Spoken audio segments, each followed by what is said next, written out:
Today, I'm going to explain why context of the message is very important and why you should focus on it.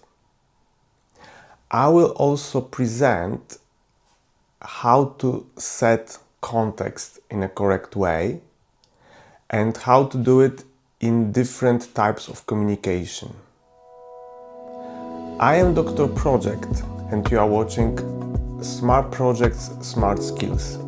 I am professional project manager with PhD degree and 20 years of experience. Let's dive in.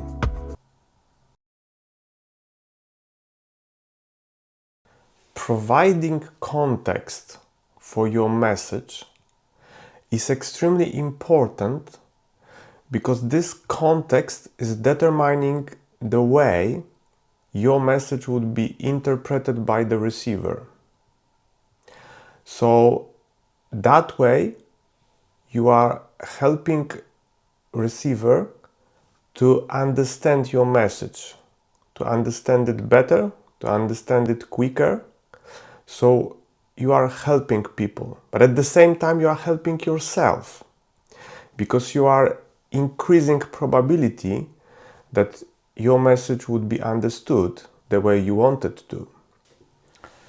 Okay, and there is also another very important aspect of it, and especially nowadays when people are distracted, people are multitasking, they are sitting in their phones and they are distracted by another conversation. So providing context also is providing kind of introduction to your message. So it gives them opportunity to start focusing on you, to have time in order to switch to you, to the fact that you would be transmitting message to them.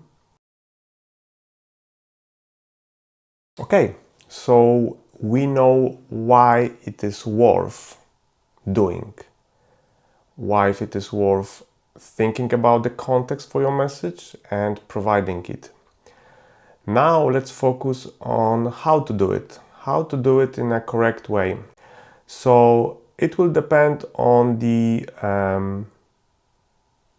channel of the communication and type of the communication we are considering.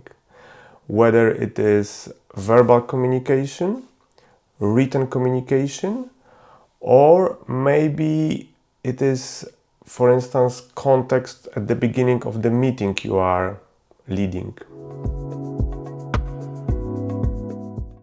Let's now consider examples related to written and verbal communication. So, in order to deliver correct context to the receiver of your message, this context should include two main things: purpose of the message and some background of your message. So for instance, in written communication, and it doesn't matter whether it's a business environment or your private life, concept is very, very simple, as you can see in this example. So you're writing something like, "Thank you, John, for the last meeting. After thinking more about it, I would like to ask you a few more questions." So it's super simple, but unfortunately, a lot of people are forgetting about this introduction, providing context. So now John knows that a background is that you were thinking about what you were discussing, and as a result you have more questions. So the purpose of the message and all the content you will deliver after this introduction would be to get more answers, more clarifications. And now let's take example for verbal communication. So again, let's keep it simple. Here we have example. "Hi Sandra, I'm calling you as I have some doubts around our new product marketing campaign. Can we please discuss dates and partners proposed?" So background is that you are especially interested in two items in this proposal of the campaign: timeline and partners involved. And purpose of your call is that you have some doubts and you would like to clear these doubts with Sandra. So as you can see, it's really nothing fancy, nothing sophisticated. The more basic and more straightforward the context is, the better. But it's a very powerful thing because it can save you potential need to repeat yourself. It is reducing dramatically probability of many misunderstandings.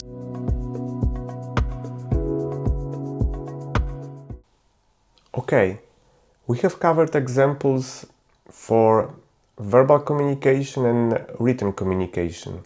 Now let's focus on a bit special type of the communication, which is meeting. And independently whether it's a physical meeting in a room or whether it is a remote meeting via some platform, considerations would be more or less the same.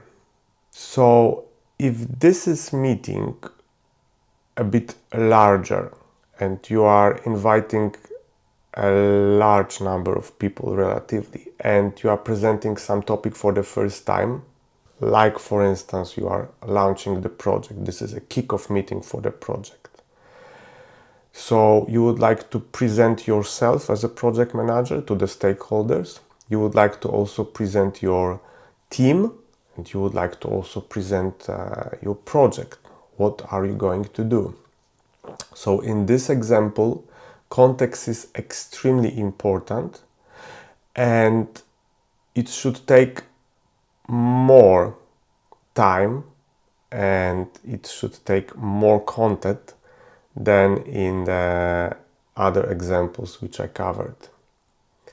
So let's imagine that this is 1 hour meeting, kickoff meeting for the project. Then I think you should plan for the context even up to 10 minutes, because it will set stage for the rest of the things you are going to present later. So don't be afraid to consume a lot of time with the context if this is a kind of opening meeting with a lot of new people and the message you are going to present is important. And in this example I just gave, which would be potentially opening meeting for a new project, what should be included in such context opening lines? So for sure you would, in a nutshell, but you would introduce yourself, then you would introduce your project team, then you would give basic assumptions around the project and its scope, but also you would outline what are expectations against all the stakeholders. So from your perspective, what you are expecting from them, how they should be engaging with you during this project. And then kind of you are starting to be all on the same page, and then you can go through the presentation itself, then you can jump into details. Okay, now maybe some of you are wondering, okay, Peter, but it's like we are doing kickoff meeting of the project only at the beginning of the project, and if I am running a standard daily stand-up, so should I give a context to my project team every day at the beginning of every daily stand-up? It doesn't make a lot of sense. Yes, you are right, but I will tell you something. If you are having daily stand-up in the same way every day, yes, I would admit context is not needed.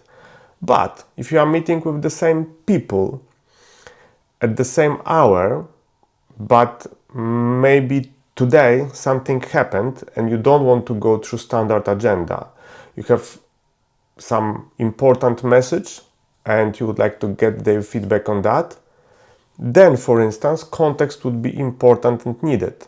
So you must start like okay, we are gathering today on our daily stand-up, but we are not going to standard agenda because yesterday afternoon something happened and I want to communicate that to you and I would like to gather your feedback. So this is nice example because although this is your project team, you know them very good, they know you. You are meeting today, you are meeting every day at the same hour, you are doing the same things. But if this meeting today for some reason is going to be different, it's good to give this 20 seconds of introduction / context, because then their minds will switch and say, okay, so Peter has important message and he wants our feedback. So it won't be a standard daily stand-up, yeah? Please consider that. I hope you liked today's video. I am Dr. Project and you watched Smart Projects, Smart Skills. Thank you. Good luck and goodbye.